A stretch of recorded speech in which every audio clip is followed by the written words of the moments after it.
اللہ اکبر اللہ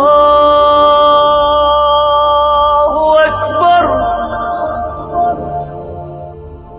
جب بارش برس رہی ہو تو حدیث مبارک میں ہے کہ بندہ دعا کرے تو وہ دعا قبول ہوتی ہے، لہذا بارش کے اوقات میں خصوصی طور پہ دعا کیا کریں، اپنے لیے، خاندان کے لیے، احباب کے لیے، اصحاب کے لیے، تمام عالم اسلام کے لیے۔ اور آج کل سب سے زیادہ دعاؤں کے مستحق جو ہیں وہ ہمارے کشمیری مسلمان اور فلسطینی مسلمان، جن پر ظلم و تعدی کی حد ہو گئی ہے، انتہا ہو گئی۔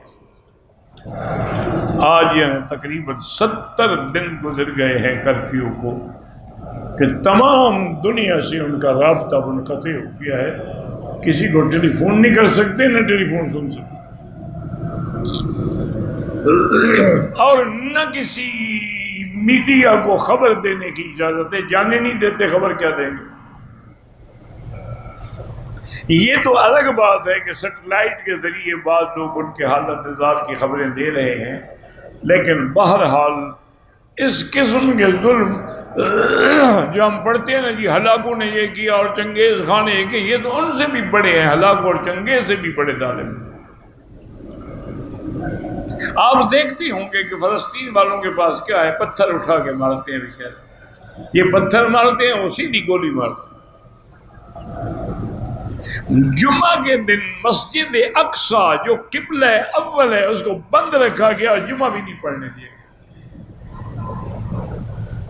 اِنَّا لِلَّهِ وَإِنَّا، وہ بے عین ہی کشمیر میں بھی کسی مسجد میں جمعہ نہیں پڑھنے دیا گیا،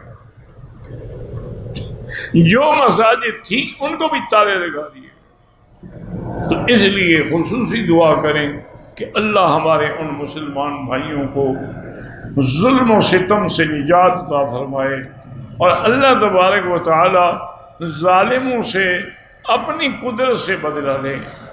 ہم ان کا کچھ بھی نہیں بگاڑ سکتے، نہ ہمارے پاس کوئی قوت ہے نہ طاقت ہے، لیکن دعا سے بڑی طاقت کوئی نہیں ہے۔ اس لیے حضور صلی اللہ علیہ وسلم جب مسلمانوں پہ کوئی وقت آتا تھا تو قنوت نازلہ پڑھتے تھے فجر کی نماز میں، جس میں مومنوں کی رہائی اور کافروں کی ہلاکت کے لیے باقاعدہ دعائیں ہوتی تھیں۔ آج اللہ کی شان ہے، ہمارے مدرسے بھی خاموش ہیں، مسجدیں بھی خاموش ہیں، مولوی بھی خاموش ہیں، اور مسلمان مر رہے ہیں۔ کم سے کم بھی دعا تو کر سکتے ہو، اور کچھ نہیں کر سکتے ہو، اتنا تو بے حس نہ ہو جائیں۔ اس لیے ہمیشہ دعا کیا کریں، اور یہ بھی دعا کیا کریں کہ سقیا رحمت لا سقیا عذاب، کہ یا اللہ تیری بارش رحمت کی ہو، عذاب کی نہ۔ چونکہ بارشوں کے ذریعے عذاب بھی تو آئے ہیں، اب دیکھا نہیں کتنے طوفان آ رہے ہیں، تو کہیں وہی عذاب بن جاتا ہے۔ اس لیے اللہ پاک رحمتوں کے فیصلے فرمائیں، اور عالم اسلام کی عزت اور رفعت کا فیصلہ فرمائیں، اور اللہ تبارک و تعالی یہود اور ہنود کے فتنوں سے عالم اسلام کو محفوظ رکھیں۔ واللہ اعلم۔